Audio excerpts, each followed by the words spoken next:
115 anos, tá? Maravilha, olha aí que bênção. Que bênção. Pode começar, Maurício. Vamos lá então, meus irmãos. É com muita alegria que nós estamos em mais uma manhã aqui, né? Nossa Federação de Homens. E Deus nos dá a oportunidade de estarmos reunidos mais uma vez para glorificar o seu nome, né? Eu gostaria de ler um salmo aqui com os irmãos, Salmo 115, apenas o primeiro versículo, que diz assim: Não a nós, Senhor, não a nós, mas ao teu nome da glória, por causa do teu amor e da tua fidelidade. Glória a Deus pela sua palavra, glória a Deus porque Ele tem feito maravilhas no nosso meio. Deus tem nos chamado para sermos fiéis testemunhas de Cristo Jesus nessa terra, nessa cidade, no nosso bairro, aonde nós moramos, e assim é que nós devemos proceder. Que você possa ser fiel, meu irmão e minha irmã, aquilo que Deus tem colocado na sua mão para fazer. E assim é que nós estamos aqui como Federação de Homens, né? Tentando fazer o trabalho que Ele nos chamou para fazer. E o nosso trabalho tem essa característica de passar pelas igrejas do nosso presbitério, né? Então, começamos pelas Américas, né, há 15 dias atrás, e hoje é a igreja de Botafogo. E eu vou passar a palavra ao meu querido irmão Sarito para apresentar o nosso palestrante dessa manhã. Sarito, por favor, meu querido amigo, apresente o nosso presbítero. Travou lá. Presbítero, não precisa falar nele porque ele é bastante conhecido, né? Então, o presbítero Eduardo é um irmão nosso da Igreja Presbiteriana de Botafogo, um grande amigo, professor de nossa escola dominical, que nos traz ensinamentos ímpares, né? E também com as suas mensagens também maravilhosas, sempre. E, por que não dizer, um grande amigo, e tenho experiências particulares, tenho no coração grande gratidão pela vida dele, ele juntamente com a sua família, sua esposa Eliane e seu filho Lucas, né, que muito nos abençoa em nossa igreja e muito abençoa assim a minha família. Então, esse é o nosso irmão Eduardo Gouveia, que nos vai trazer a palavra hoje. Eu digo para você, presbítero, que seja bem-vindo, tá? Que Deus te abençoe, que Deus assim também abre as nossas mentes, nossos corações para poder entender, né, o recado que Deus tem através de você para nós, ok? Deus assim nos abençoe. Amém, presbítero Eduardo, a palavra... Oi, fala, meu querido.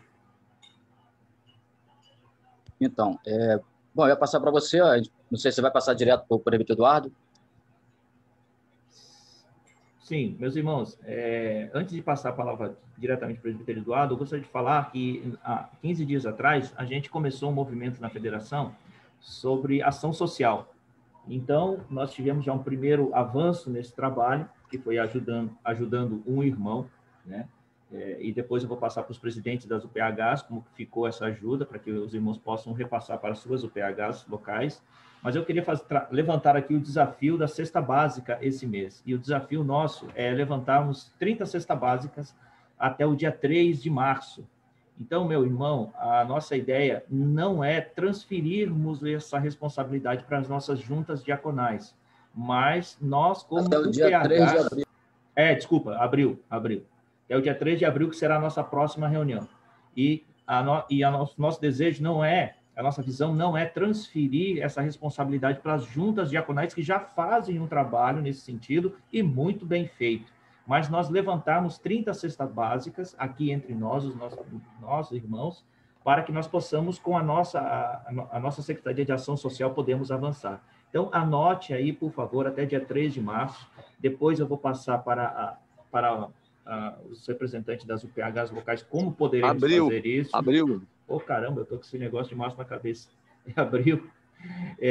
E a gente vai avançar, então, na ação social desse mês de abril.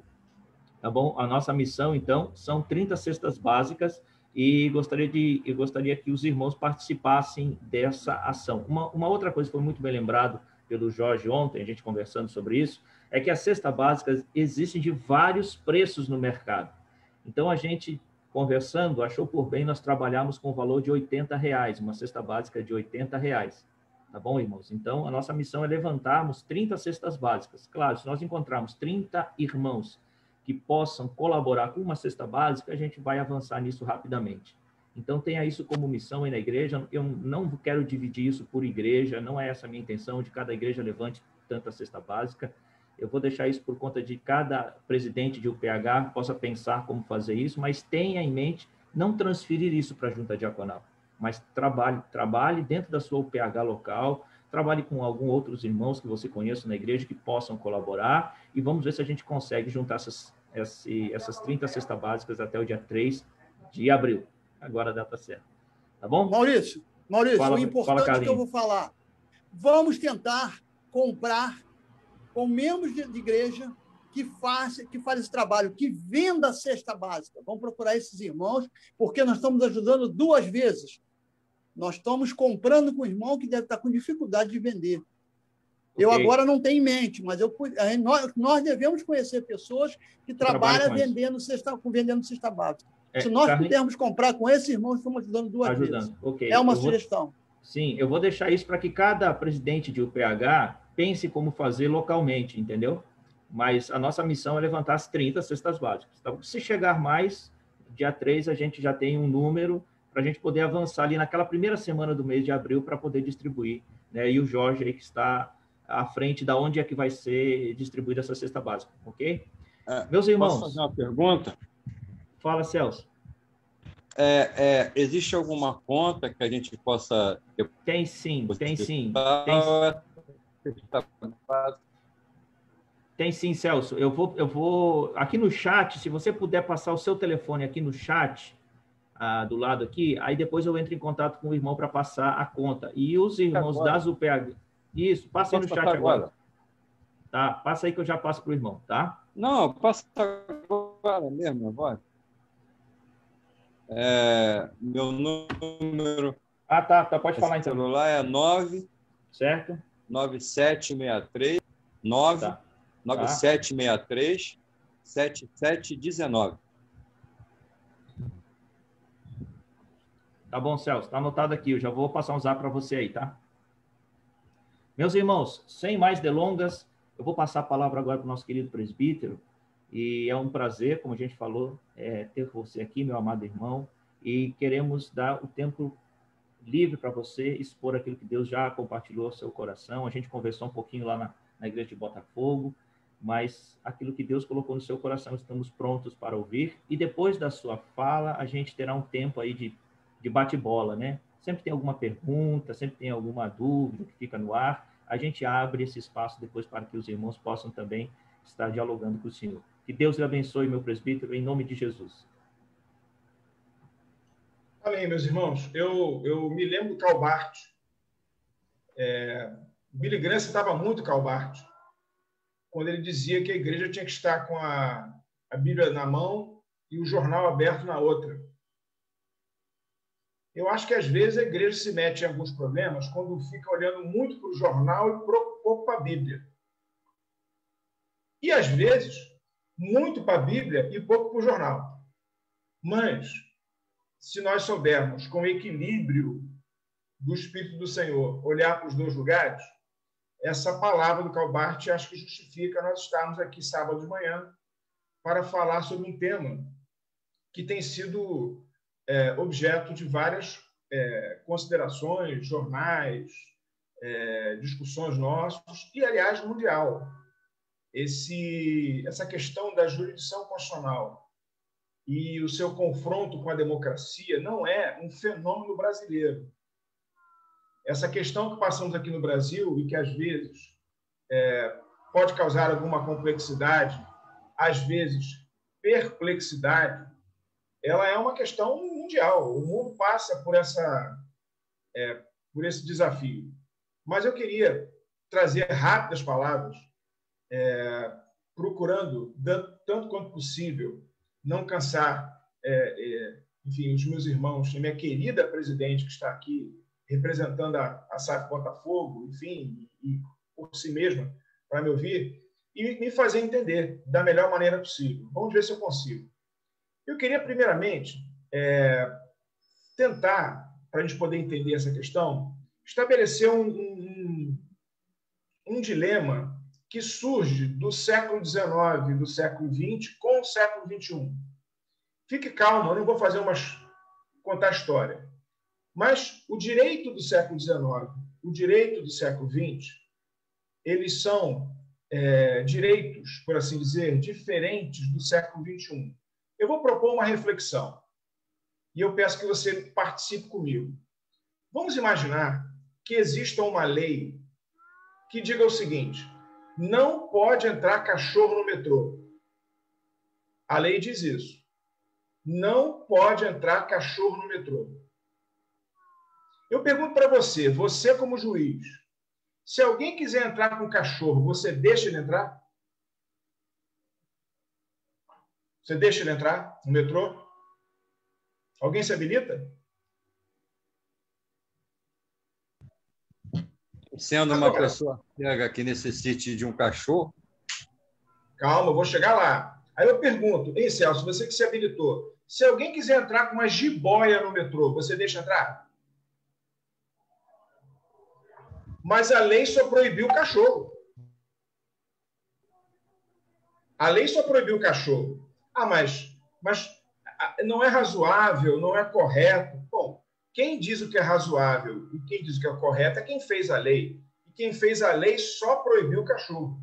Como é que eu faço?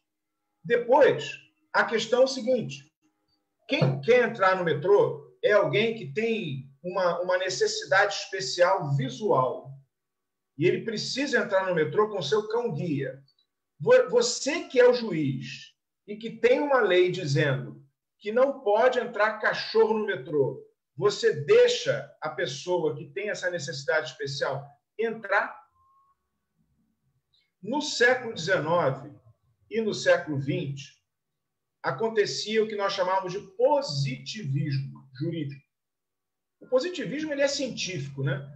É uma linha de pensamento científica, mas no direito ele é o positivismo jurídico, onde o que se fazia como lei era aplicar a lei. É aquilo que Montesquieu dizia: o juiz é a boca que repete as palavras da lei. Isso deu certo no século XIX, isso deu certo no século XX, numa sociedade pouco complexa, numa sociedade que não era impactada por internet, por globalização, onde a velocidade da vida era uma velocidade bem menor. A lei ela entrava num processo de envelhecimento de uma maneira muito mais longa. As leis eram aplicadas por 100 anos, 150 anos. Mas numa sociedade onde tudo muda a toda hora e a todo tempo, aplicar a lei criou uma questão difícil, porque a fratura entre o que a lei trata e a demanda social, ela se alargou de maneira impressionante. Isso no século XIX, no século XX e agora no alvorecer, no início do nosso século XXI. Por que um pensador chamado Hans Kelsen, ele dizia o seguinte: o direito é apenas a lei. O que o juiz faz é aplicar a lei. E quando o juiz aplica a lei, ele não deve se envolver com valores morais e valores éticos. Se tem uma lei, dizia Hans Kelsen, que admite a escravidão, o que faz o juiz? Aplica a lei. O problema ético não é do juiz. O problema ético é de quem fez a lei, que admitiu a escravidão. O juiz tem que ser a boca fria que repete as palavras na lei na hora de julgar as demandas. Ora, essa questão que representa o pensamento positivista, ela entrou numa aguda crise após a Segunda Guerra Mundial.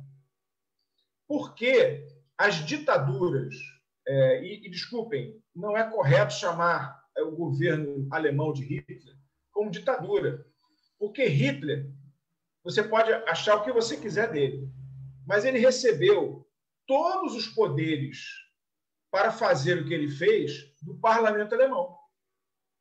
O parlamento alemão, através de leis votadas no parlamento, autorizou todas aquelas atrocidades que a história noticia. E aí, nesse momento, começou-se a refletir o seguinte: espera aí, a lei não pode ser soberana. Tem algo acima da lei que deve prevalecer. Porque aplicar a lei, seguir a regra do jogo, aquilo que está escrito, traz segurança jurídica, mas abre a porta para a injustiça. Porque a lei ela fica velha rapidamente. A lei ela fica obsoleta rapidamente. E a sociedade fica refém de uma situação de insuportável injustiça, inclusive submetida a uma série de crises por conta dessa ausência de uma lei imoral e de uma lei que não prestigia a ética. Aí, se eu me faço bem entender, nós entramos no momento onde nós estamos, onde já sabemos que o positivismo não serve. É preciso, então, aplicar a lei com ética, aplicar a lei com moral, aplicar a lei seguindo valores que devam ser prestigiados, para que a lei não seja uma injustiça, não seja um instrumento de injustiça, mas a lei seja um instrumento de paz social, de justiça. Aí, meus irmãos, minha queridíssima irmã, nós entramos num outro problema, que é o que nós estamos vivendo. Porque aquele momento onde o juiz apenas aplica a lei e se a decisão é injusta ou não, não é problema dele, que não serve e que acabou gerando o caos da Segunda Guerra Mundial. Eu não estou dizendo que isso foi a única ferramenta que criou aquele ambiente, mas foi uma ferramenta importante, inegavelmente. Fato é que nós agora entramos no que chamamos de pós-positivismo. Pós-positivismo. Ou seja, o juiz, quando aplica a lei, ele deve estar atento a valores que são maiores do que a lei. Num primeiro momento, saindo do positivismo, a sociedade, eu estou falando da sociedade mundial, eu não tenho condição de particularizar agora, mas houve um movimento de bem-estar no sentido de resgate do direito como instrumento de ética e de valores.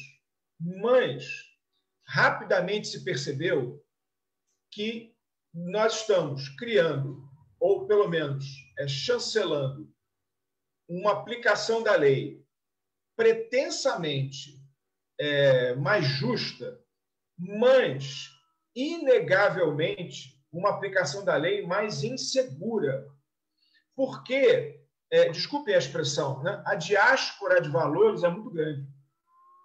A miríade de princípios ela é inesgotável. E aí, meus irmãos e minha paciente, queridíssima, simpaticíssima irmã, nós estamos vivendo as dores do parto desse momento. Por quê? Parece que a lei é apenas um detalhe, e o juiz acaba pensando de maneira aleatória valores para que ele possa julgar a causa, para que ele possa atender às demandas sociais. Se eu me faço bem entender, e esse é um problema mundial, o positivismo nós não queremos mais. Mas agora nós estamos vivendo uma crise do pós-positivismo. Porque esse juiz que está livre da lei e ele está confortavelmente nas suas mãos com os botões dos princípios e de valores éticos que de maneira arbitrária ele escolhe para julgar uma causa, é um juiz hipoteticamente melhor preparado para prestar justiça, mas é um juiz que também traz muita insegurança jurídica. E notem a esse grupo paciente que me honra de manhã com a sua atenção. Direito não é só a justiça. Muito embora a justiça, ninguém duvida, é fundamental. Mas direito é previsibilidade. Direito é segurança. Ninguém vive numa sociedade onde as regras jurídicas não se estabeleçam. E nesse momento em que nós vivemos, do pós-positivismo, nós estamos, eu e você, experimentando como é que vamos tratar dessa questão diante de um juiz. E eu falo qualquer juiz, o juiz constitucional, os ministros do Supremo e qualquer juiz. Ele está absolutamente hoje, com as balizas da lei muito frágeis, ele está julgando as causas com essa dosimetria pessoal e, às vezes, casuística de escolher princípios, e isso traz muita insegurança jurídica. Então, esse é o primeiro ponto que eu queria destacar. Nós saímos do positivismo, que não queremos mais, estamos no pós-positivismo e não sabemos o que fazer. Esse é o grande dilema mundial. Esse problema não é um problema do juiz brasileiro. Esse é um problema do juiz europeu, do juiz americano, de todos, das sociedades contemporâneas. Mas eu queria trazer uma segunda colocação, né? E aí essa de caráter político. Vejam, após a Segunda Guerra Mundial, houveram dois movimentos a nível enfim, também planetário. Se estabeleceu uma certa erosão de credibilidade da classe política. Porque a sociedade mundial percebeu que a classe política não evitou a crise da Segunda Guerra Mundial. Os executivos, os presidentes, os primeiros ministros, seja qual for o regime de governo, eles, como políticos, se viram enredados em graves denúncias de corrupção do mais alto ao menor escalão. O executivo, de 1945 até hoje, 2021, tanta verdade que a gente vê rapidamente, sem querer entrar em questões políticas brasileiras, que as pessoas preferem votar naqueles que não têm passado político. Já percebeu isso? Tanto lá nos Estados Unidos quanto aqui no Brasil, se a pessoa não tem passado político, parece que isso é um ganho.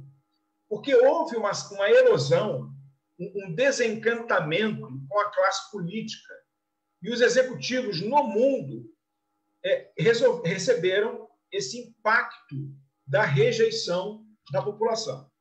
Num segundo momento, se estabeleceu também um certo descrédito pelos parlamentos e pelos congressos, também envolvidos em corrupção, lentos, obsoletos, completamente separados da sociedade, sem nenhuma capilaridade, sem nenhuma aproximação com o seu eleitor, vivendo uma vida absolutamente distanciada.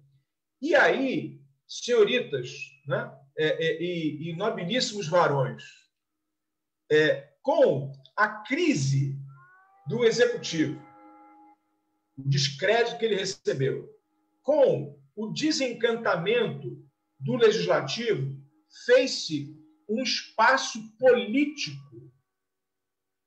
E em política não tem espaço vazio. Não tem. Ele sempre é ocupado. E aí nós vivemos o atual momento da hipertrofia do poder judiciário. O juiz, diante desse processo que se acelerou, ele ficou mais agudo e intenso após a Segunda Guerra Mundial, o juiz ele acabou ocupando esse espaço. E a arena política, e aí quando eu falo política, não é política partidária, acabou sendo, digamos assim, o espaço de preenchimento do magistrado. Eu nunca me esqueço que nós estávamos na época da Copa do Mundo no Brasil. Eu me lembro que as pessoas sabiam quem eram os 11 ministros do Supremo, mas as pessoas não sabiam os 11 jogadores do Tite. Eu me lembro disso. Quem era a escalação do Tite? Ninguém sabia. Mas quem são os 11 ministros? Nós sabemos o nome deles todos. Então, isso denota, com esse singelíssimo relato que fiz, que existe um preenchimento de espaço político esse que foi deixado à deriva por conta de um processo de desgaste dos executivos e do legislativo em geral. E aí, o poder é o poder, né? O poder é o poder. O juiz, e aí eu falo já dos ministros do Supremo, porque a nossa conversa é jurisdição constitucional, e eu quero já dar uma boa notícia para todos, estou caminhando para concluir e, eventualmente, me submeter aí a alguns questionamentos para nós conversarmos. Existe uma questão que ela é essencialmente delicada, porque o que se discute hoje é o seguinte: até onde os ministros podem interpretar a lei elastecendo o seu conteúdo? A questão toda é essa. Vou dar um exemplo. Isso já há bastante tempo. Algum tempo atrás, o Supremo interpretou o artigo 226 da Constituição, que fala: união estável é uma união entre homem e mulher. Assim diz o texto. O Supremo falou: onde está escrito homem e mulher, entenda-se seres humanos. E, a partir de então, criou-se essa maneira de interpretar, permitindo-se, por exemplo, uniões enfim, de pessoas do mesmo sexo como união estável. E daí uma série de consequências, como a adoção de nome, a questão da visitação, a questão de regime de bens. Depois, a própria legislação ordinária, ela se curvou a esse entendimento do Supremo. A pergunta é: até onde pode essa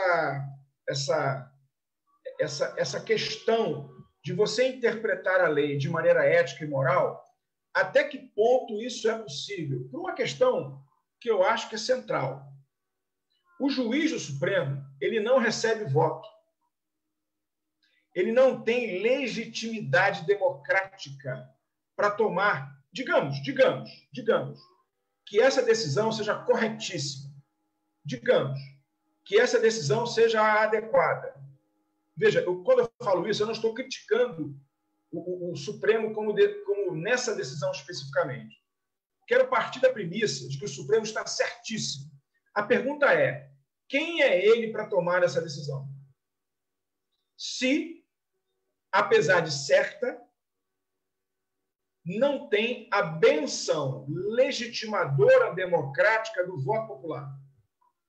Esse é o grande gargalo, né? Esse é a grande ansiedade, porque num direito onde nós temos cláusulas abertas e conceitos jurídicos indeterminados, nós não podemos esquecer que o juiz constitucional ele interpreta a Constituição, que não é um código, é uma carta política, por isso é um texto normativo político por excelência e aberto, com vários conceitos que podem ser preenchidos com esse juízo de valor ético, com esse juízo de valor moral, até que ponto nós podemos permitir esse tipo de questão? Até onde vai a hermenêutica e a exegese dos senhores ministros, podendo, digamos assim, redesenhar aquilo que está posto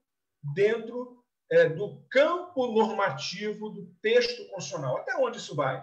Isso sempre confrontado com a questão da rarefeita, para não dizer nenhuma, legitimidade democrática dos nossos ministros, porque, como falei há pouco, eles não são chancelados pelo voto popular. É natural que alguém poderia objetar: bom, Eduardo, mas veja bem, os ministros, eles são indicados pelo presidente, que tem representatividade, e eles são sabatinados no Senado Federal, que tem representatividade.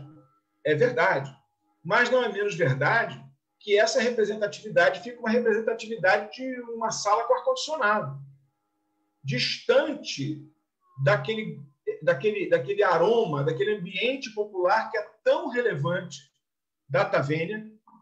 Veja, resisti até agora para falar um termo jurídico. Eu acho que eu mereço um aplauso. Né? Data vênia, me parece que não é assim que nós devemos pensar. Legitimidade democrática tem que ter cheiro de gente, cheiro de povo. Isso é que legitimidade popular. Né? Eu não sei como é que eu dou a palavra, Maurício. O João pediu a palavra. Pode falar, eu estou quase concluindo, mas vamos embora. Fala, João. Não, é só um aplauso para você. Isso que eu ia falar também. Avança aí. Fiquei me coçando aqui para falar data vênia, segurei até agora. Tudo bem. Então, meus irmãos, esse é o ponto de inflexão que nós vivemos. Como é que é isso? Nós não queremos o positivismo, não há dúvida. Mas até onde podem os ministros ir? Como é que isso se dá? Porque nós temos um juiz agora que é protagonista da política. Nós temos, como eu falei há pouco, uma hipertrofia do Poder Judiciário. Se você tiver um tempo livre, eu recomendo um artigo que está na internet, Supremocracia, do professor Oscar Vilhena, que foi o professor do ministro Gilmar Mendes, que é uma das grandes mentes. Aliás, esse artigo ele tem mais de 15 anos, para que ninguém fique dizendo que ele foi escrito no sabor dos momentos políticos, na paixão. Não, é uma constatação do Oscar Vilhena, que no direito é uma pessoa acima do bem e do mal, dessa hipertrofia do Poder Judiciário, da supremocracia, daquilo que algumas pessoas falam a ditadura da toga, que é tão perniciosa, desculpem, como a ditadura do terno e como a ditadura da farda. E eu não queria me meter em encrenca, mas nós precisamos tomar cuidado, porque eu sinto que, de maneira muito discreta, mas consistente, talvez nós estejamos também dando espaço para a ditadura da toga. Quando os nossos pastores se permitem, de uma forma ou de outra, eu não estou aqui defendendo ponto de vista político, mas ocupar um espaço de poder com essa questão. É preciso, como dizia Jesus, né, ser prudente como a serpente e simples como a pomba, para que nós não nos enredemos nessas complicações. Mas, enfim, eu peço escusas por essa rapidíssima digressão, mas queria cumprir o que prometi. Bom, você vai dizer assim, Eduardo, muito bem, eu escutei até de alguma maneira, o que você falou me ajudou para estabelecer algumas compreensões, mas o que você sugere? Qual a sua sugestão? Bom, eu diria o seguinte, nós estamos, o Brasil, dentro de um fenômeno mundial. Francamente, na minha maneira de ver, o judiciário ocupou esse espaço político e ele vai ocupar espaço. Você não tira isso aí fazendo pressão política, fazendo carreata. Você tira esse excesso democrático com o exercício de democracia. Como é que você redesenha a democracia? Com mais democracia. Então, eu sugeriria, né, que é momento da sociedade brasileira discutir uma forma de como é que nós colocamos o ministro do Supremo lá. Isso é importante.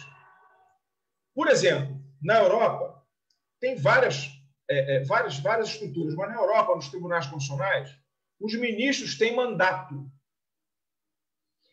Os ministros são eleitos. Vou dar um exemplo do Tribunal Constitucional italiano. 1/3 dos ministros é eleito pelo Executivo. 1/3 é eleito pelo Legislativo. E 1/3 é eleito pelo Judiciário. Os ministros lá têm mandato de 9 anos, podendo ser reconduzido por mais 9 anos. Vejam, trocar ministro do Supremo toda hora não é bom. porque traz insegurança jurídica, mas eternizá-lo lá por 30, 40 anos é ruim, porque ele acaba se achando dono daquilo ali.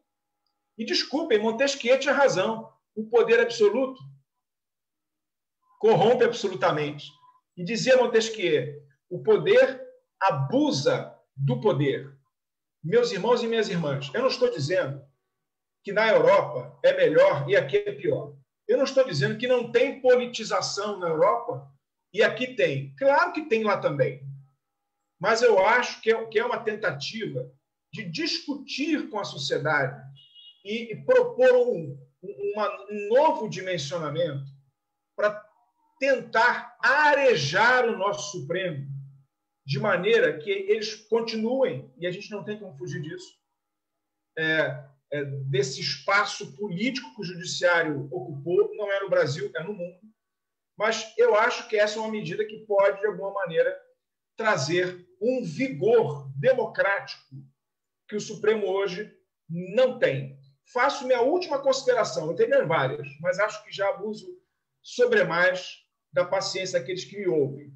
Eu acho que nós devemos tomar cuidado não com ativismo judicial, não que ele não seja, que ele seja bom, não estou dizendo isso, mas acho que o problema nosso é o ativismo extrajudicial.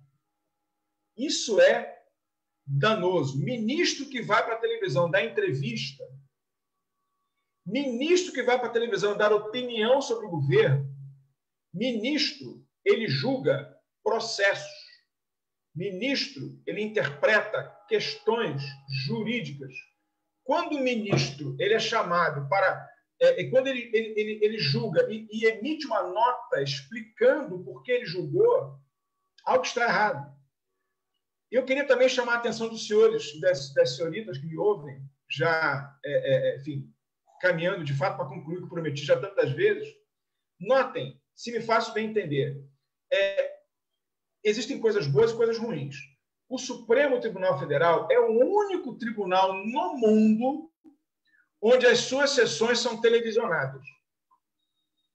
A Suprema Corte Americana, só para os irmãos terem uma ideia, as sessões são secretas de votação. Quando eles votam, a sessão é secreta e não tem votos. Eles discutem entre eles e quem redige o acórdão é o presidente. Exatamente para não passar para a sociedade americana o debate que é estabelecido lá e aquela insegurança de argumentos que acabam respingando na própria sociedade. Você vai dizer, Gouveia, mas isso pode também, aqui no Brasil, dar uma chance de algo ruim. Porque se o Supremo se reúne aqui no Brasil, veja, secretamente, e se ele decide sem você ver a decisão, isso pode ser um convite para coisas ruins. Eu concordo. Mas o que eu chamo a atenção é que nós precisamos deixar de dar palanque para os ministros. Porque quando o ministro vota, ele tem lá a sociedade brasileira olhando para ele por 30, 40, 50 minutos. E, meus irmãos e minhas irmãs, isso é bom porque traz transparência, mas isso é ruim porque você transforma o ministro num ator político, onde no voto dele ele dá recado para o presidente, no voto dele ele comenta o Big Brother, no voto dele ele fala que foi impedimento. E aí nós estabelecemos, me parece, alguma coisa que eu acho que é boa, mas pode ser dimensionada de maneira melhor e que hoje nós estamos, de uma forma ou de outra, suportando, experimentando algumas dificuldades oriundas dela.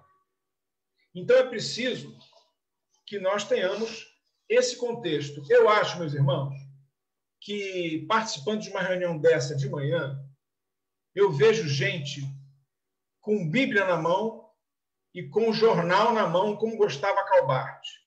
Isso me enche de esperança, porque eu acho que é esse o caminho certo de nós sermos uma igreja militante, porque tem compromisso com a história, mas não perdemos de mira que somos uma igreja triunfante, porque a nossa pátria não é essa aqui. Que Deus nos abençoe. Obrigado pelo carinho, pela paciência de me ouvirem até esse momento. Fico à disposição de eventual questão que os irmãos queiram colocar. Vamos lá, já temos inscritos aí. O Celso já levantou a mão. Primeiramente, presbítero Eduardo, obrigado. Eu acho que foi muito esclarecedor em termos das dificuldades que nós, né, estamos aqui na rua, né, aqui embaixo da sociedade, não compreendemos muito do que acontece lá em cima, e o Senhor nos deu uma aula de esclarecimento. O Celso, o presbítero Celso, já tem uma pergunta aí. Por favor, Celso.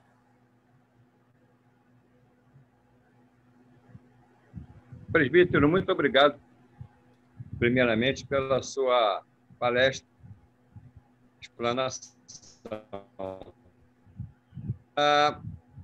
Pelo que o senhor disse, eu entendo o seguinte, a questão do determinismo, né? Mesmo no século XIX, o determinismo... existe uma frase, né, de que o meio determina as condições de vida do homem. Isso vem de Ratzel, isso é o determinismo geográfico.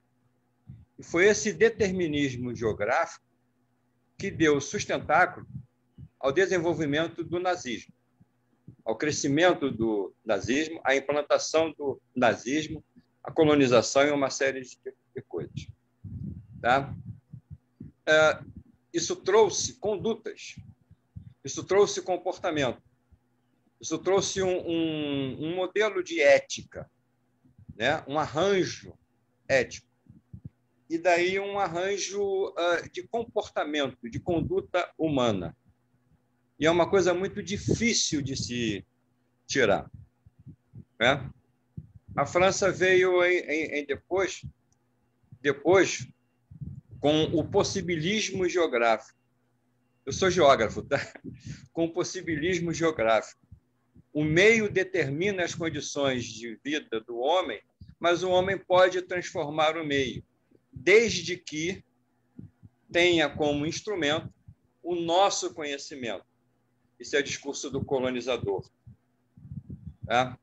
E hoje a gente está no pós-determinismo, no pós-possibilismo, nós estamos dentro do estruturalismo geográfico, no comportamento social no espaço. Tá? Eu vejo o seguinte, desculpa, a questão da lei, e o comportamento e a ética, né?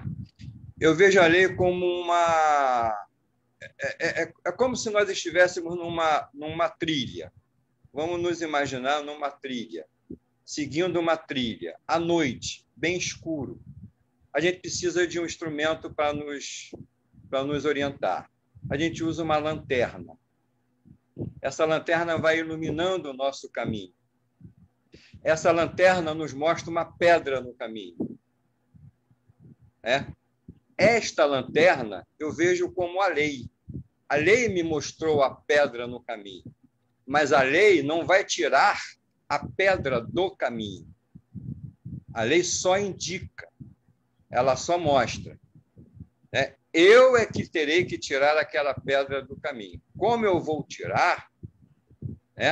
Aí são coisas que estão acima da lei. É um conhecimento acima da lei. Então, a lei é limitada. Ela só me diz aquilo. Então, ela foi útil naquele momento ali. Pode não ser útil em outro momento.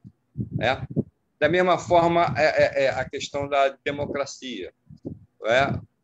O senhor falou muito em Montesquieu, Rousseau também. É o pensamento iluminista, que justificou a superação, a eliminação do rei do absolutismo e colocou o poder na mão do homem, da burguesia, né? E a melhor definição de democracia é o governo do povo, pelo povo, para o povo. Se nós substituirmos o termo povo pelo termo homem, nós vamos colocar é o governo do homem, pelo homem, para o homem. E eu pergunto como cristão, né? Se eu não sou desse país, esse governo não é meu. Eu sou de outra nação, eu sou de uma outra, né? Então, eu sou de um lugar onde o governo não é nem do povo, nem pelo povo e nem para o povo, muito menos do homem, pelo homem e para o homem. É de Deus, né? Por Deus e para Deus. Esse é o meu país, né? Então, existe a lei, né? Mas existe a norma, a lei de Deus, soberana, eterna, absoluta.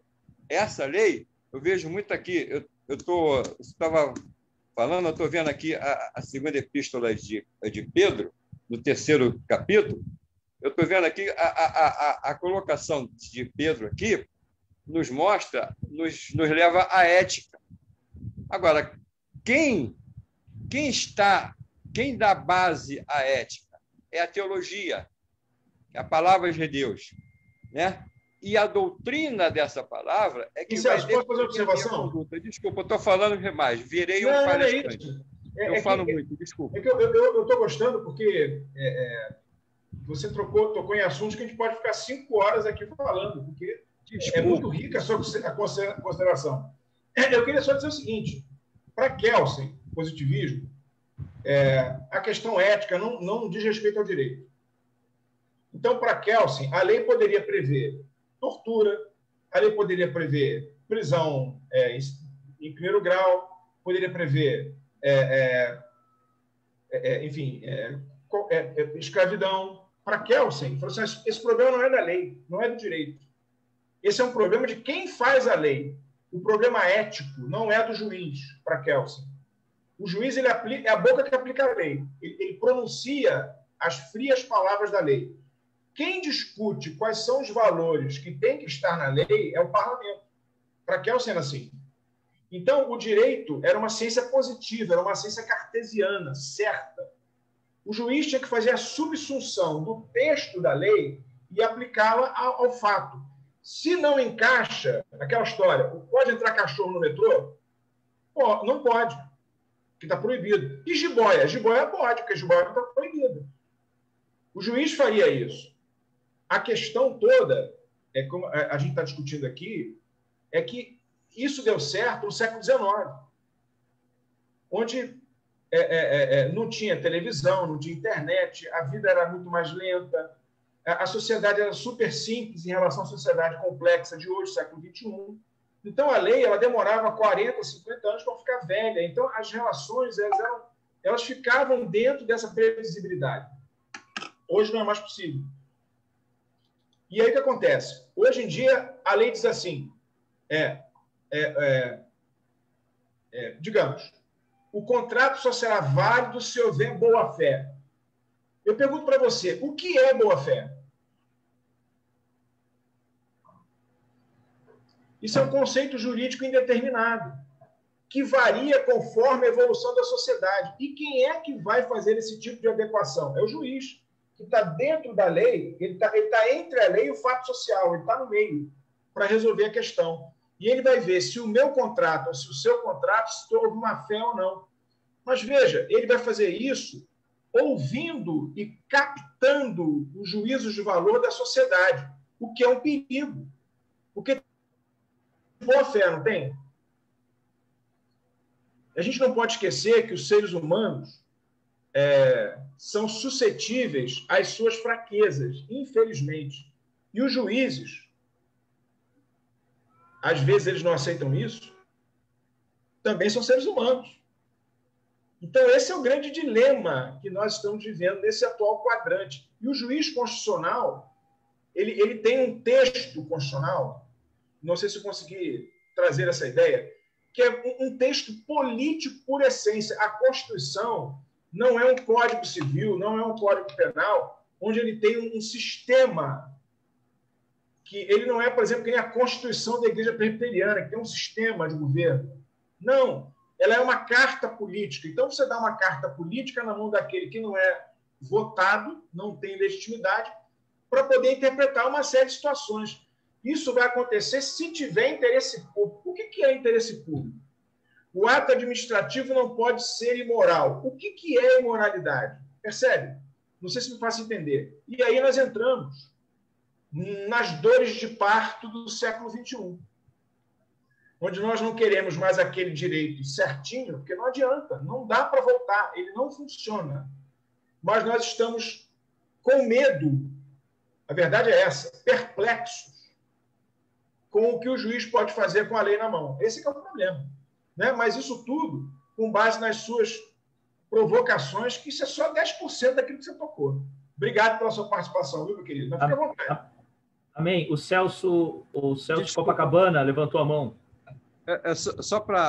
Desculpa, eu ia chegar nisso. Eu ia dizer que é o juiz que está tirando a pedra, quando não deveria ser ele. Desculpa. Celso, de Copacabana. Estou eu aqui. Eduardo, foi tão esclarecedor que eu me confundiu. Hoje, não temos o positivismo, é isso? Onde o juiz aplica a lei e pronto. Exato. Hoje temos o relativismo e o ponderado, vamos dizer assim. O pós-positivismo, que é depois, né? Mas, enfim, é isso aí. Né? Então, o juiz pondera o que a lei diz para aplicar. Não existe um perigo nisso? O que Total. Você não quer dizer o que eu penso. Sim, a questão toda é que, digamos assim, nós estamos hoje submissos às idiosincrasias judicantes. E aí, veja como é que é complicado. Se eu caio na mão de um juiz presbiteriano, ou se eu caio na mão de um juiz espírita, se eu caio na mão de um juiz ateu, se eu caio na mão de um juiz de esquerda, veja, isso não pode acontecer. Porque a preferência ideológica, ética e moral do julgador, isso é o que Kelsen dizia. Kelsen tem razão. Isso é um perigo. Porque o juiz não pode transformar a lei no quintal das suas preferências. Quanto a isso, não tem dúvida. O problema é que nós não temos como voltar a esse mundo. Esse mundo não existe mais.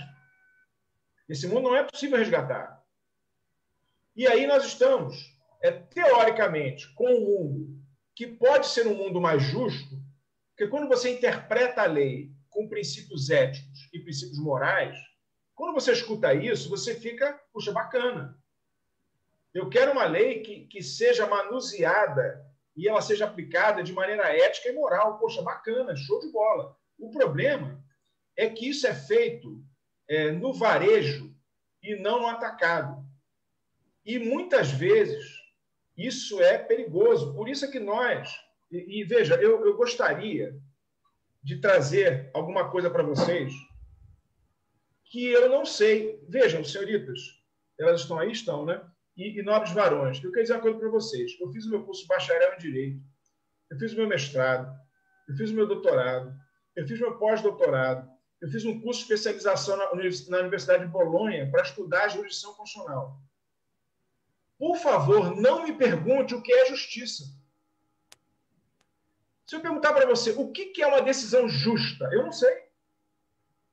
Percebam como é agudo o problema.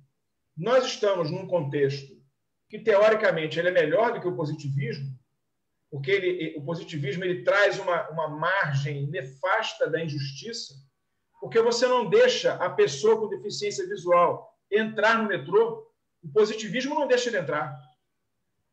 Mas o pós-positivismo deixa entrar o amigo, o pós-positivismo deixa entrar aquela pessoa que deu grana para você. Percebe? Esse é o perigo. Agora, qual é a solução? Eu, sinceramente, não me lembro. Eu quero até fazer um esclarecimento. Eu tenho a impressão que vocês não vão entender. Havia um apresentador de televisão chamado Abelardo Chacrinha Barbosa, o velho guerreiro. Ninguém aqui conhece, tenho certeza. O Chacrinha dizia assim: eu vim para confundir, não para explicar. É mais ou menos isso. Eu estou querendo, de alguma maneira, como você falou, puxa, Eduardo, você me esclareceu, mas me deixou meio tenso. Puxa, bem-vindo ao grupo. Bem-vindo ao grupo. Esse é o dilema. O que eu sugiro? Eu não tenho, como eu falei, as minhas sugestões, eu poderia trazer outras aqui, o tempo não deixa. Mas todas as sugestões que eu trouxer não vão solucionar o problema. Eles vão, talvez, colocar o problema num ambiente mais democrático. Talvez. Mas solucionar o problema, ninguém sabe como solucionar. Infelizmente, bem-vindo ao grupo. Muito bem, tá bom. Obrigado, vamos tentar melhorar isso, né? Com a sociedade. Obrigado, meu querido. Presbítero Eduardo, na sua fala, nós temos a impressão de que um caminho para tentarmos melhorar, eu creio também, como o irmão Celso antes comentou, que vivemos em busca de uma sociedade em que Deus seja, né, em que Deus seja realmente o autor e consumador da justiça.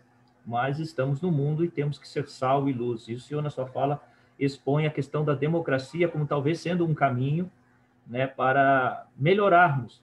Talvez não como Deus realmente, que é o único, né, que é possível fazer plenamente uma justiça, mas talvez seja um caminho para melhorarmos a nossa justiça. Mas, na minha percepção de mundo, conversando com pessoas sobre votos, sobre política, há uma percepção de que a democracia está num descrédito. As pessoas não têm mais, não têm mais o desejo, por exemplo, de participar das eleições, elas não se sentem representadas, mesmo votando, mesmo estando, né, fazendo a sua política, mas elas não se sentem representadas. Então, parece que a democracia, como nós a conhecemos, parece que ela tem perdido a identidade. Isso não é um perigo real? Eu concordo, Maurício, e diria o seguinte, esse é mais é mais uma marca dos tempos que nós estamos vivendo. Veja bem, eu estou conversando com os irmãos, estamos aqui trocando ideias. Eu não vim aqui, nem poderia trazer aqui uma opinião fechada e formada. Mas veja, se você perguntar para as pessoas o seguinte, olha, quem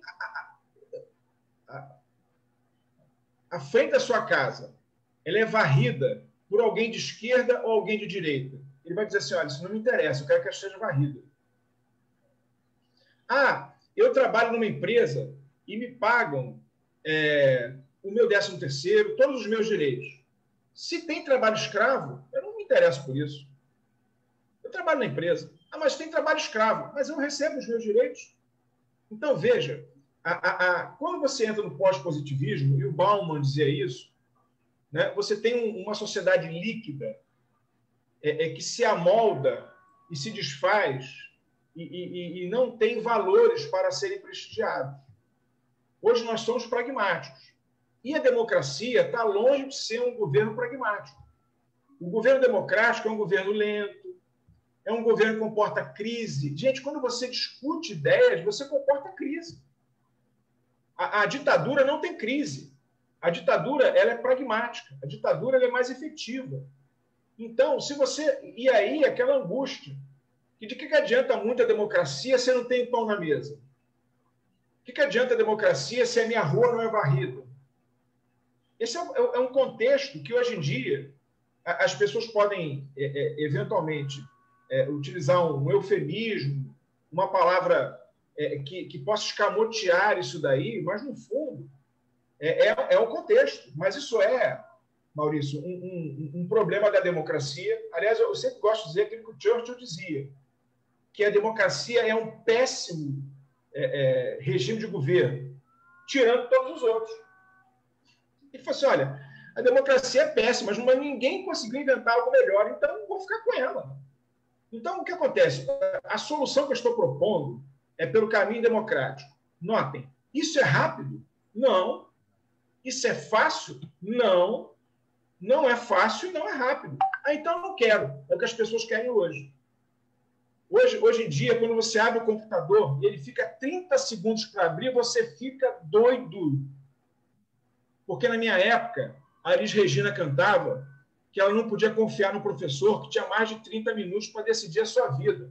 Os irmãos não sabem o que é isso, né? Mas hoje, quando você fica 30 segundos para abrir o computador, você não aguenta. A sociedade rápida. Então, infelizmente, o que eu acho que pode ser o caminho melhor é um caminho que não é fácil. Então, veja, o Supremo hoje, o ministro Roberto Barroso, outro dia falou isso. Ele teve a coragem de dizer isso, que o Supremo Tribunal Federal é a vanguarda iluminista da sociedade, que eles caminham e a sociedade vai atrás. Ele teve coragem de dizer isso. Então, notem, essa postura é uma postura nociva à democracia. Ainda que ele fale isso, essa semana eu vi ele falando com o presidente do TSE, falando sobre questão de Covid. Eu falei, gente, pelo amor de Deus, o que tem a ver o presidente do TSE vir na televisão fazer um discurso sobre Covid? Não é a função dele. Não é a função dele. Mas ele se sente na obrigação de dar palpite de como se faz isso. Percebam, como é que a gente reverte? Notem, eu quero dizer o seguinte, não sei se me faço entender. O Barroso fez isso por quê? Porque foi feito um vácuo político que foi ocupado pelo judiciário. Então, desculpem, não venham reclamar, os caras... Ora, eles chegaram lá porque deixaram eles chegarem. Então, o que nós precisamos hoje fazer? Penso eu, é perceber essas coisas. E sinto muito. Qual é o caminho? Que é um caminho que não tem ruptura, que não tem crise, pelo menos não crise institucional, mas que é um caminho que eu acho que é o viável, que eu sugeriria, que é o caminho democrático. Ah, governo, beleza e tal, demora a beça. Cara, é cheio de idas e vindas, sim, mas eu acho que nós, como crentes, devemos empedernidamente andar na contramão daquilo que todos querem. Porque, como diz a palavra de Deus, os nossos pensamentos não são os seus pensamentos.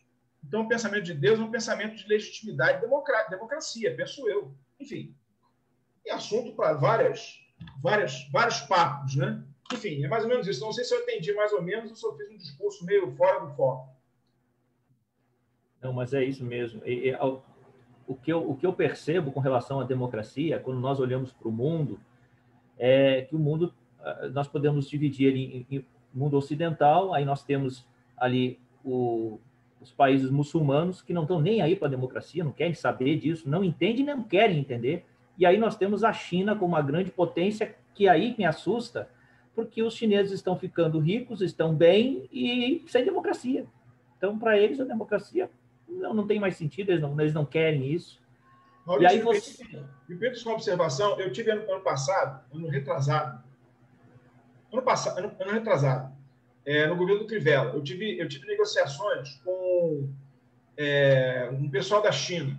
E eu posso dar esse testemunho porque, enfim, é interessante. O Poder Judiciário é um departamento do Partido Comunista. Então, quando o juiz ele vai decidir, ele pergunta para o chefe do partido, eu posso julgar dessa forma ou não? Porque lá na China, o judiciário, como eu falei, é um departamento do Partido Comunista. E aquilo que eu falei, se você perguntar para o chinês, eu estou aqui especulando, se ele está satisfeito ou não, ele vai perguntar o seguinte, eu tenho emprego? Meu filho estuda numa boa escola? Eu imagino que ele vai dizer que sim. Né? Ah, mas não tenho liberdade política. Mas eu tenho pão e minha família está bem. Exato.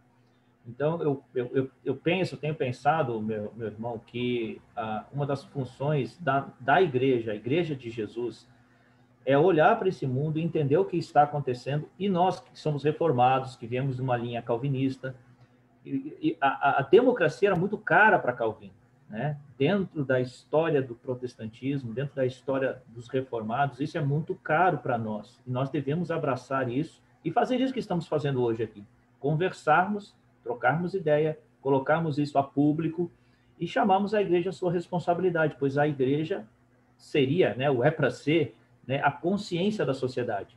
se estamos perdendo, né, essa consciência em sociedade de que a judicialização tem, né, o judiciário tem tomado rumos que não é para ele tomar. Nós, como igreja, devemos fazer algo, devemos estar fazendo algo, devemos iluminar, né, trazer consciência a esse mundo, né? Meus irmãos, mais algum... Oi. Olha, se me permita, você tocou num ponto que não seria exatamente o ponto da nossa conversa, mas é um ponto importante, porque o Poder Judiciário está hipertrofiado porque todo mundo entrega para ele decidir as suas questões. Comodismo, né? Sim, o que significa isso? O ativismo judicial acontece porque nós colocamos na mão do juiz a decisão de coisas que nós não decidimos, porque nós perdemos a capacidade de diálogo. Então, o juiz está empoderado porque todas as crises que antigamente não iam para ele, agora vão. Então, isso é um retrato de uma sociedade que perdeu a capacidade de diálogo. E o juiz, quando ele recebe as causas para julgar, ele acaba sendo senhor da vida das pessoas. Não quer dizer que ele não faça isso, mas quer dizer que isso tem que ser temperado. E nesse nosso contexto que nós vivemos, qualquer coisinha é judiciário, qualquer coisinha é judiciário. Ora, eles agora se sentem donos da bola, do campo e de mais alguma coisa. Por aí. Exatamente. E aí o que a gente percebe, meu irmão, é que nós vivemos hoje numa ditadura das minorias. Você vê que as minorias gritam por tudo quanto é lado em detrimento da maioria. Então, a maioria não quer, mas as minorias gritam mais e elas conseguem e avançam nas suas causas. E a gente perdeu uma coisa que eu acho muito interessante, meu irmão, que é nós perdemos a capacidade de discutir o bem comum. Né? A gente aponta para as minorias, elas têm o seu bem, mas o bem comum, que é o comum de todos, a gente não consegue mais discutir, a gente realmente não consegue mais ter diálogo. É por aí, meu irmão. Acho que a função da igreja é trazer luz a essas questões. O Celso levantou a mão. Celso, da freguesia agora. Deixa eu voltar àquela imagem que eu fiz, só para eu entender um pouco mais. A questão quando eu falei daquela trilha, a lanterna, a luz, eu caminhando com a luz vai me mostrar, eu considero essa luz como, desculpe a persistência, eu considero essa luz como a lei.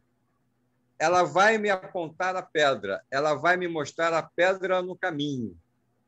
Mas é a luz quem tira a pedra do caminho ou é algo acima dessa luz que vai tirar aquela pedra do caminho? É o juiz que faz o que quer porque quer ou é o juiz que faz o que quer porque quem o tem ali é permissivo? Não é o parlamento dentro de uma democracia, de uma sociedade democrática, que faz as leis e fundamentado em que esse parlamento fará as leis que até indicam, né, a maneira pela qual o juiz ocupará aquela função que é tão somente apontar a pedra. Assim, eu concordo na proposição, mas veja só, a questão do cachorro no metrô. O deficiente visual, você deixa ele entrar? Aí você vai dizer, não, peraí, a lei diz não, mas eu vou aplicar o princípio da dignidade da pessoa humana. Porque quando a lei falou não pode entrar no metrô, a lei estava querendo proteger os passageiros de cachorros perigosos. Porque se alguém entrar com o Yorkshirezinho pequenininho, não tem problema, pode entrar, porque o Yorkshire não é um cachorro perigoso. Mas se alguém entra com o Pitbull, então o legislador não disse qual é o tipo de cachorro que pode entrar, mas qual é a ideia do legislador? Veja, isso o juiz na cabeça dele. Qual é a ideia do legislador? É proteger o passageiro. Então, veja, se alguém aparecer com Pitbull, não pode entrar. Mas se alguém aparecer com Yorkshire, pode entrar. Isso o juiz na cabeça dele. E, aplicando o princípio da dignidade da pessoa humana, eu posso deixar entrar o deficiente, a pessoa com necessidades especiais visuais, Porque se você não deixar, a lei será uma lei injusta. Então tem que deixar entrar. Perceba, Celso, que todas essas situações estão acontecendo na cabeça do juiz. Por quê? Porque essa luz que a lei lança é uma luz que não é uma luz clara, não é uma luz, ela não lança é uma luz opaca. Vou dar um exemplo para você. O Código Comercial Brasileiro é de 1850. Ele fala de navio a vapor. Você acha que o juiz, hoje, no século XXI, vai julgar uma causa de internet que mexa com comércio eletrônico aplicando o Código Comercial, que fala de navio a vapor? Essa luz da lei, com a agressiva enfim, desenvolvimento da sociedade, ela fica muito escura rapidamente. E muitas vezes o juiz ele fica no escuro para resolver uma questão, perdido em referenciais que não são referenciais nítidos. Veja, pode até parecer que na minha palavra eu esteja trazendo um tom de crítica, e de certa maneira eu propus essa abordagem. Mas o fato é que o legislador, como você disse, quando ele faz a lei, nem sempre está movido pelos melhores interesses. Mas a lei, formalmente falando, ela representa a vontade da sociedade. O juiz, ele se coloca entre a lei e o fato social com uma luz que não é tão clara, para ele poder resolver essas questões que vão cada vez mais mudando. Esse é o nosso século XXI. Bem-vindo ao pós-positivismo. Que Deus nos proteja. Que Deus nos dê equilíbrio. Equilíbrio tem sido uma das coisas que eu tenho pedido ao Senhor, porque está difícil, meus irmãos. Meus irmãos, a gente vai concluir às 11h20 e às 11h30. E eu pedi que, se alguém quiser se pronunciasse, e apenas o Gilson vai falar, e depois a gente conclui. Gilson, e eu já vou te pedir, eu não sei se é uma pergunta. Se for uma pergunta, o irmão Eduardo pode responder. Se for uma colocação, mas que você já ore pelo nosso irmão Eduardo, que expôs hoje aqui, tá bom? Tá bom, Gilson? Não tá dando para lhe ouvir, meu irmão. Estão ouvindo agora? Ok. Bom dia, Eduardo. Presbítero Gilson, da Ilha do Governador. Eduardo, você citou aí o artigo 223 da União Estável e falou que ele foi modificado. A minha pergunta é a seguinte: foi modificado por membro do Judiciário ou foi pelos legisladores? Se foi pelo Judiciário, até que ponto ele tem poder para poder fazer essas modificações naquilo que é a função do Legislativo? Wilson, eu vou responder. Aliás, quero dizer que vivi 14 anos na Ilha do Governador. O Chuá continua lá com aquele franguinho maravilhoso, aquele chopp gelado? Sim, continua. Coisa boa. Enfim, isso está gravado, né? Tá. Vamos cortar, vamos editar. Bom, deixa eu fazer uma observação. E eu acho que com ela eu vou me fazer entender. A Constituição americana diz assim, isso desde 1776, todos são iguais perante a lei. Está escrito isso. Todos são iguais perante a lei. Como é que a Suprema Corte americana entendia isso? Todos são homens brancos. Todos os homens brancos são iguais perante a lei. A sociedade americana evoluiu e aí a Suprema Corte americana começou a entender o seguinte: todos significam homens brancos e mulheres. Homens brancos e mulheres brancas são iguais perante a lei. A história mudou, o texto continuou o mesmo. A Suprema Corte americana começou a entender o seguinte: todos são homens brancos, mulheres brancas, homens negros, mulheres negras, que são iguais, mas são diferentes. O branco tem que ter direito à escola, o negro também, cada um na sua escola. Cada um no seu ônibus. Depois, a história mudou de novo, e a Suprema Corte americana falou: peraí, todos são iguais perante a lei, são homens brancos, mulheres brancas, homens negros, mulheres negras, eles são iguais, mas não são diferentes. E hoje a Suprema Corte americana está discutindo o seguinte: Se no conceito de todos eu coloco os ilegais, porque as pessoas estão ficando doentes, o ilegal, eu coloco o ilegal no hospital e deixo o americano sem ser atendido? O estrangeiro legal e o estrangeiro ilegal, eu posso colocar no conceito de todos? Então, não sei se eu passo a ideia para você. O texto da lei continuou o mesmo, mas a norma jurídica que você extrai pela interpretação, ela vai evoluindo e tem que evoluir. E tem que evoluir. Porque se não for, meus irmãos, nós vamos pegar a Bíblia e dizer assim, a mulher fica calada na igreja. E aí? Como é que você faz? A mulher fica calada na igreja. Então mesmo. Percebe? Então, o texto, quando ele foi emitido, quando ele foi feito, ele tinha um contexto.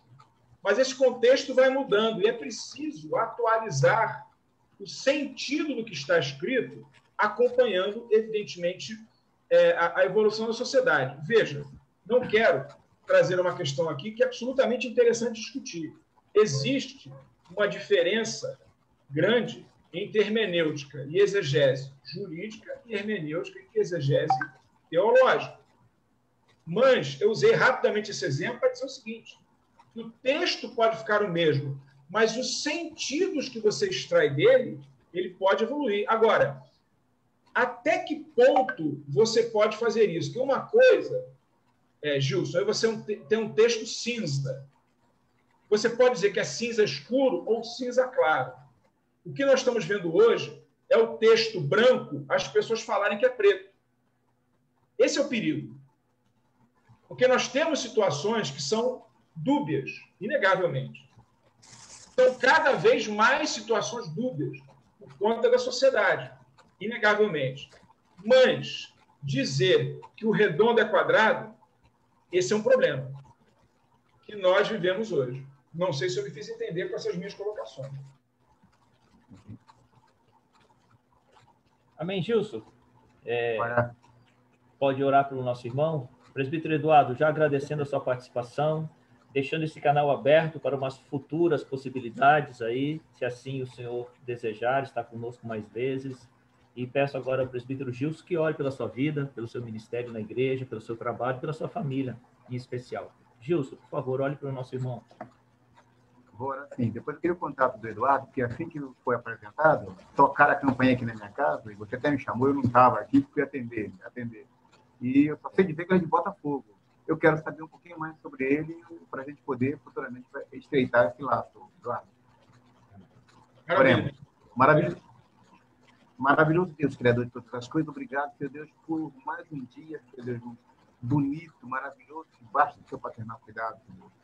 Agradeço pela vida desses homens, Senhor Deus, que disponibilizaram o seu tempo para aqui aprender um pouco mais, Senhor Deus, das coisas que envolvem com a nossa vida, Senhor Deus.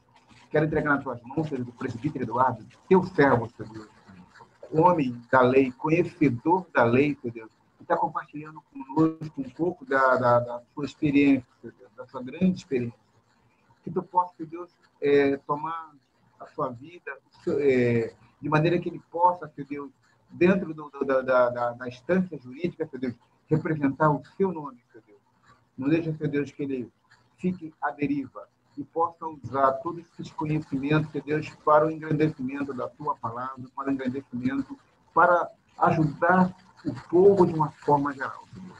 Guarda seus familiares, Senhor Deus. Guarda a sua estrutura religiosa, a sua fé, a sua convicção em Cristo, Senhor Deus, que está acima de qualquer lei, acima de qualquer constituição. Guarda, Senhor Deus, cada um de nós, dá um dia, Senhor Deus, um final de semana maravilhoso, embaixo do seu paternal cuidado. É o que te peço em nome do seu Filho Jesus. Amém. Amém. Amém, meus amados irmãos, obrigado. Obrigado pelo carinho. O Celso, da freguesia, por favor, meu querido, só repita o seu número, porque eu creio que eu anotei algum número errado aqui, eu tentei ligar para o senhor, não deu. Meus irmãos, obrigado. Eu tenho que me ausentar, que tem que levar minha esposa no fisioterapeuta. Obrigado, irmão Eduardo. Eduardo, obrigado. Deus lhe abençoe, meu presbítero. Nós teremos muito obrigado. Aqui na UPH. Grande beijo na família. Nominalismo. Obrigado, meus irmãos. Obrigado. Estou na área. Meu telefone é 9. Ok, 9. Beijo. Valeu, Eduardo. 97 Tudo de bom. 97. 63 Ok. 77